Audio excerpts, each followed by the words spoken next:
Hello and welcome to the RMTD 400 Introduction to Research Methodology Syllabus Introduction video. I am Dr. Davis. My email is there, jdavis38luc. I do not have regular office hours, but I can be available by appointment. The best way to reach me is via email. Typically, I'm going to check my email multiple times a day. And if you ask me a relatively easy question, I can often get back to you very quickly. I do have my email on my phone and I check it pretty regularly. If you ask me a difficult question, something that requires me to look something up or sit down in front of a computer or look at the course materials on Sakai, typically it's going to take a little bit longer for me to get back to you, but more often than not, I'm good about getting back to students within 24 hours. I do not use the messaging system in Sakai, so please do not message me using the Sakai messaging system. Email is absolutely the best way.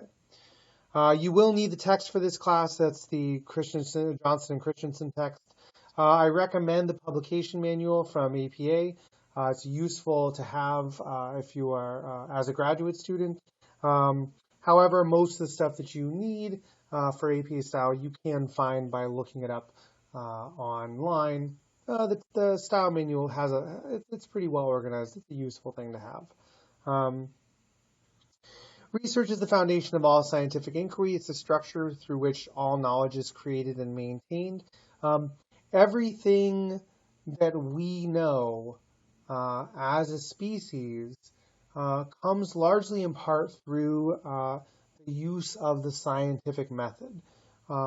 Your life is intertwined with research to a degree that you're probably not aware. From the phone that you're using, from the phone in your pocket to the computer that you're using, to the website that you're viewing this on, all of these things have countless hours of experimental and different research methods that were used to determine, the most effective design, the most effective layout, all of these things. So research is really sort of critical to our lives. And one goal of this course is to make you more capable and confident consumers of scientific research and literature.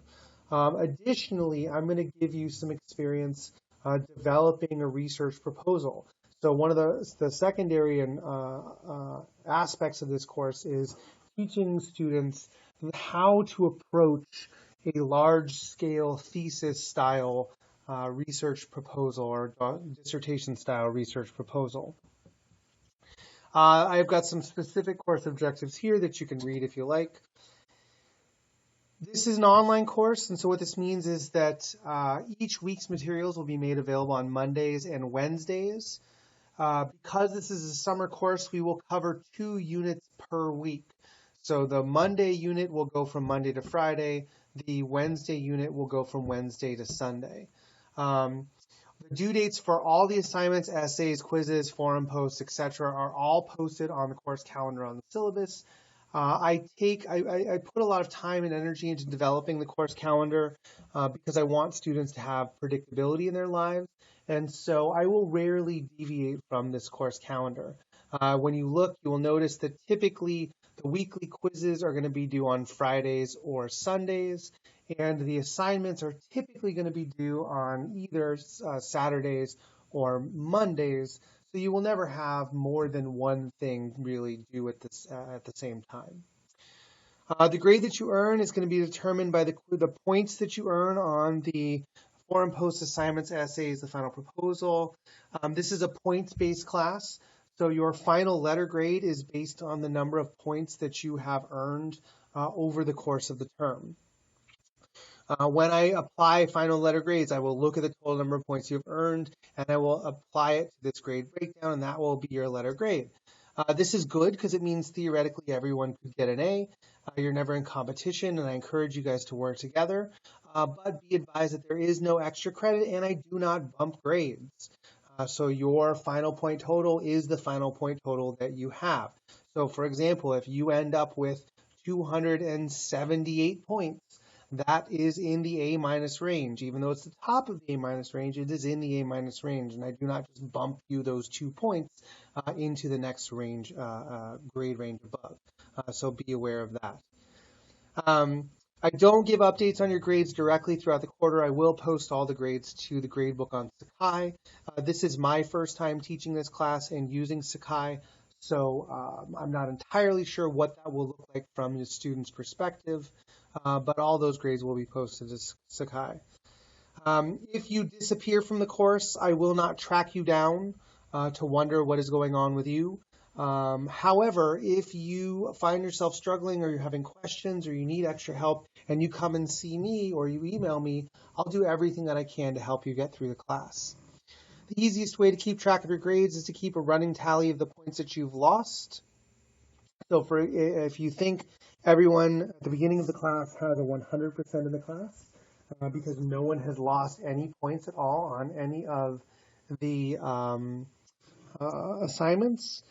And if you, for example, lose 2 points on the first quiz, then the highest possible grade you can earn is a 298, which is in the A range. If you got 100% on everything for the rest of the semester, the rest of the summer term, you would end up with an A. Now, let's say it's the middle of the term and you do your math and you discover you've lost 22 points. So your grade is now, the highest possible grade you can get is now 278, which is in the A minus range. So the easiest way to keep track of your grade is to keep a running tally of the points that you've lost. Throughout the semester, there will be 10 quizzes worth 10 points each. They'll typically be multiple choice, and they will be focused on the course material from the textbook chapters of that week. I will often post mini web lectures such as this, where I will go over specific concepts that I think are relevant or important or require a little bit more explanation. And those may also be covered on the quizzes as well. The structure of the quizzes is kind of unique, and it's a system that I really enjoy for online classes. So the quizzes will open on Monday and close on Friday, or for the Wednesday unit, it will open on Wednesday and close on Sunday. While the quiz is open, you can take the quiz as many times as you like, and Sakai is only going to record or keep the highest score that you get. Now that sounds great, but before you get excited, there are some catches.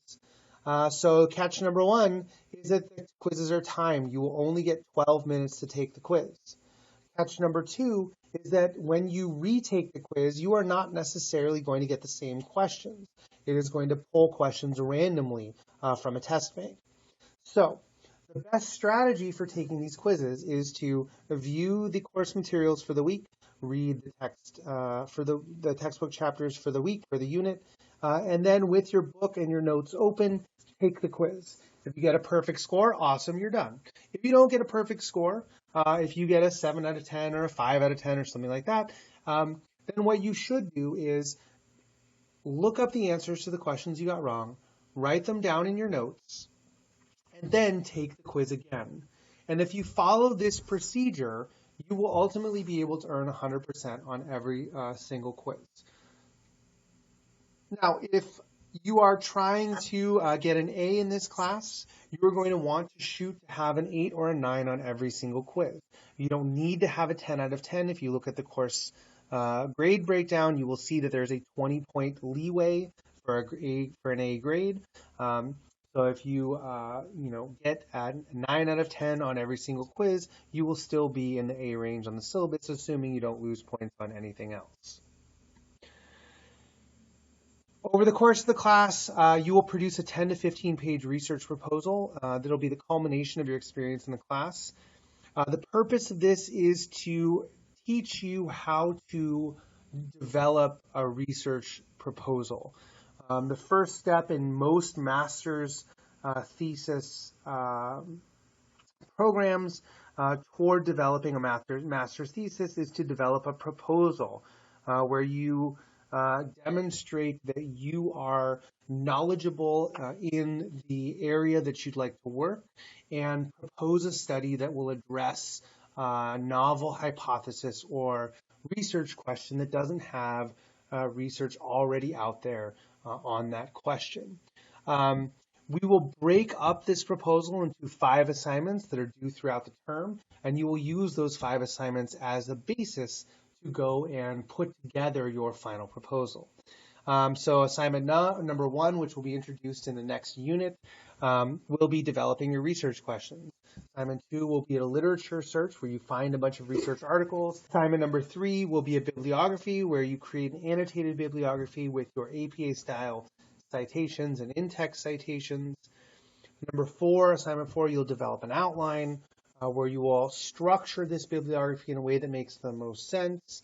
And then 5 will be proposing the methodology, talking about how you could design a study that would test your hypothesis or address your research questions. And then finally, you will take all of these assignments and you will put them together into a final thesis proposal that will have an introduction, a literature review that leads to a coherently set of theoretically justified research questions.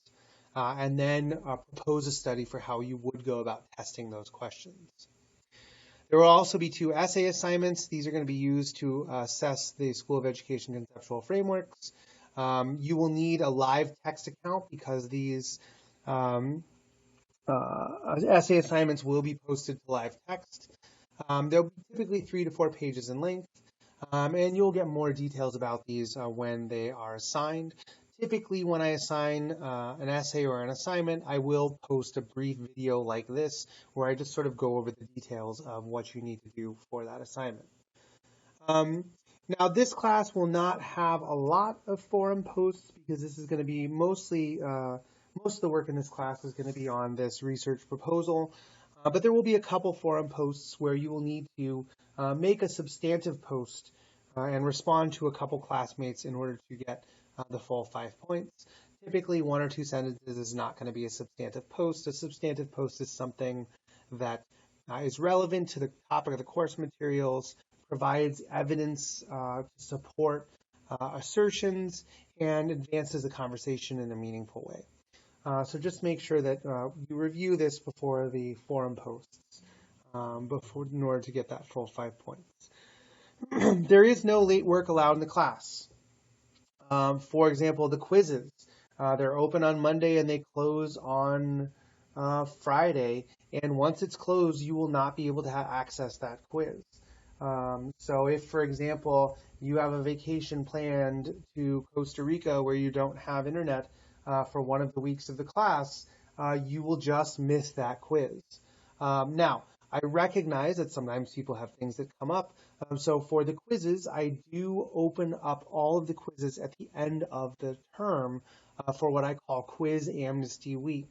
So instead of a final exam, all of the quizzes will reopen for 1 week for you to make up any of these missed quizzes. But aside from that, there are no late quizzes.